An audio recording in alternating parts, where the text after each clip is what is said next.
So, you want to have your first real conversation in Spanish? But where do you even start? It can feel like a huge mountain to climb. Well, don't worry. Today, we're going to completely demystify it. We've got a simple, powerful roadmap just for you. I mean, that moment can be pretty nerve-wracking, right? You've got the vocabulary, you've studied the grammar, but actually saying hola to a real person? Yeah, that can be a little intimidating. But we're here to flip that anxiety into a clear, confident plan. All right, here's our game plan. First, we're covering the one golden rule you absolutely need to know.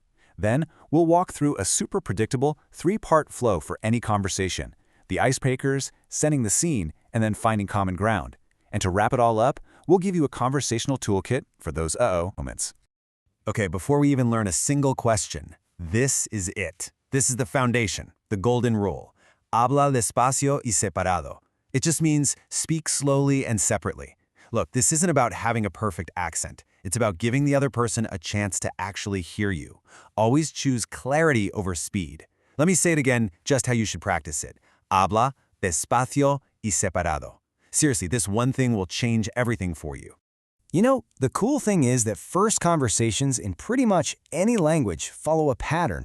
It's predictable, and we can break it down into this simple three-part roadmap. First, you cover the basics. Then you establish the scene, and finally, you dig for those common interests. Let's start right at the beginning. All right, part one, the icebreakers. Think of these as your go-to questions to get the ball rolling. They're the essentials for learning the fundamentals about the person you're talking to. And we're going to start with an absolute classic, one you probably already know, but there's a really cool little secret hidden inside of it. The question is, ¿Cómo te llamas? So check this out. In English, we ask what your name is. It's a passive thing. But if you look at the literal Spanish, it's way more active. How do you call yourself? It's a small difference, sure, but it gives you a little peek into the beautiful logic of the language. Okay, after names, the next logical step is finding out where they're from. And for that, you're going to use de dónde eres. And this is a perfect example of a key piece of Spanish grammar. See that word eres? It comes from the verb ser. In Spanish, where you're from is seen as a permanent part of who you are, so you always use ser for your origin, never estar. Now, it's also super important to know who you're talking to. If it's a friend or someone your age, you'll use the informal tú version, de dónde eres. But if you're in a more formal situation or talking to someone older, you'll want to show respect with the usted version, de dónde es usted. And the third classic icebreaker is all about age. ¿Cuántos años tienes? And here is a fantastic tip that'll help you avoid a super common mistake. See, in English, we say we are a certain age, but in Spanish, you have years. The question is literally, how many years do you have? That's why you use the verb tienes from tener, which means to have, not eres from ser, to be. Remembering that one little detail will make you sound so much more natural. Okay, so you've broken the ice. Nicely done. Now we move to part two, setting the scene. These questions shift from who you are permanently to what's going on right now, what you do, and where you are. So here are three great options. To ask where someone currently lives, you just say, ¿Dónde vives? To ask about their job, a really great, natural-sounding phrase is, ¿A qué te dedicas? And if you think they might be a student, you can ask, ¿Qué estudias? And that brings us to the final and maybe most fun part of our roadmap, part three. Finding common ground. This is where you go beyond just facts and start to build a real connection by talking about personal interests. Here are some amazing questions to make that connection. You can ask about hobbies with ¿Qué te gusta hacer en tu tiempo libre?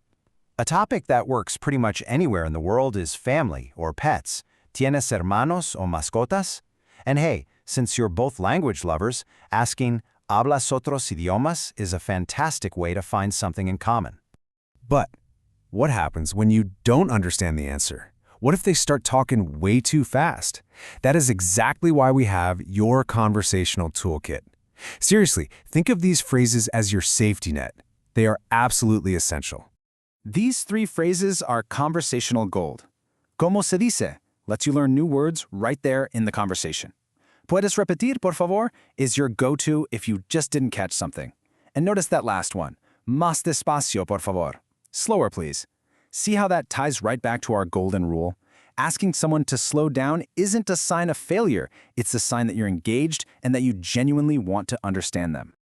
So let's wrap this up with the key takeaways. First, just follow that simple three-part roadmap: basics, scene, and interests. Second, do not be afraid to use your toolkit when you get stuck. That's what it's for. And most important of all, always remember that golden rule: speak slowly and clearly.